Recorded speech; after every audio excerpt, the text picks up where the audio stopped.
Korban sindikat sadis Kamboja. Korban sindikat sadis Kamboja. Gadis 23 tahun dari desa kecil di Jawa Timur. Ayahnya sudah lama meninggal, ibunya hanya penjual gorengan di pasar. Sejak SMA, Laras bermimpi bisa bekerja di luar negeri. Katanya, gaji di sana besar. Ia ingin mengangkat derajat keluarganya. Setelah lulus, Laras mendapat tawaran dari seorang calo bernama Bu Rani yang menjanjikan pekerjaan di Kamboja sebagai pelayan restoran dengan gaji 10 juta per bulan. Aman dok, majikannya baik, gak ada kerja berat bujuk Bu Rani. Dengan uang tabungan seadanya, Laras berangkat. Ibunya sempat menangis di terminal. Tapi Laras meyakinkan, sebentar aja Bu, 6 bulan aku pulang bawa uang banyak. Ia tak tahu hidupnya akan berubah jadi neraka.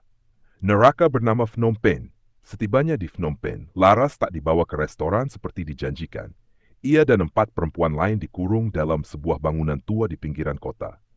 Di sana, ia dipaksa bekerja sebagai operator penipuan online, mengirim pesan cinta palsu, menipu lelaki kesepian dari negara-negara Eropa.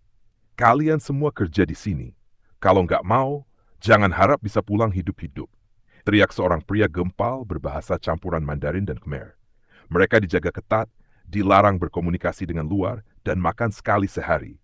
Laras menangis setiap malam, tapi tidak ada jalan keluar. Penderitaan dan siksaan. Saat Laras mencoba melawan dan berteriak minta tolong dari balkon, ia dipukuli oleh penjaga.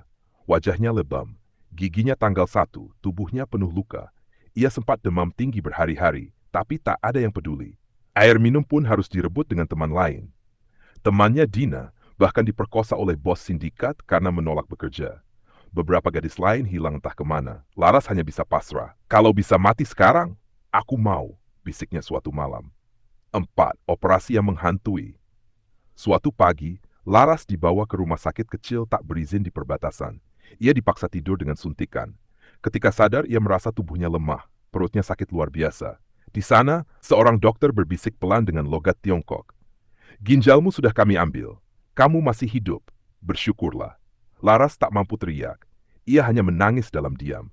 Tubuhnya gemetar, nyeri di perut tak tertahan. Ia tahu satu bagian tubuhnya sudah dijual entah ke siapa. 5. Jalan pulang yang berdarah. Beberapa minggu setelah operasi ilegal itu, Laras dipindahkan ke tempat baru. Tapi di tengah perjalanan, mobil yang membawanya mengalami kecelakaan ringan. Dalam kekacauan itu, Laras kabur ke hutan kecil. Ia berlari sejauh mungkin hingga ditemukan oleh seorang petani lokal. Petani itu membawanya ke LSM setempat yang mengurusi korban perdagangan manusia. Laras dirawat dan perlahan pulih. Lewat kerjasama dengan KBRI, Laras akhirnya bisa pulang ke Indonesia. 6. Kepulangan yang mengiris.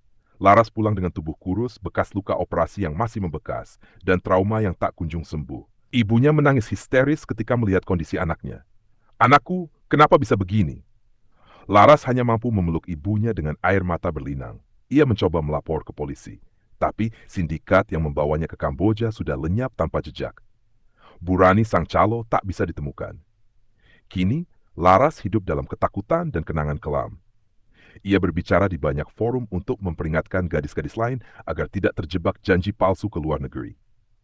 Luka yang tak pernah hilang. Setiap malam, Laras bermimpi berada di ruangan gelap dengan suara jeritan dan bau darah. Ia terbangun dengan napas memburu dan air mata yang membasahi bantal. Trauma itu akan tinggal seumur hidupnya. Tapi di sela luka, ia tetap berharap bahwa suatu hari keadilan akan datang. Dan tak ada lagi anak desa yang menjadi korban sindikat sadis di Kamboja.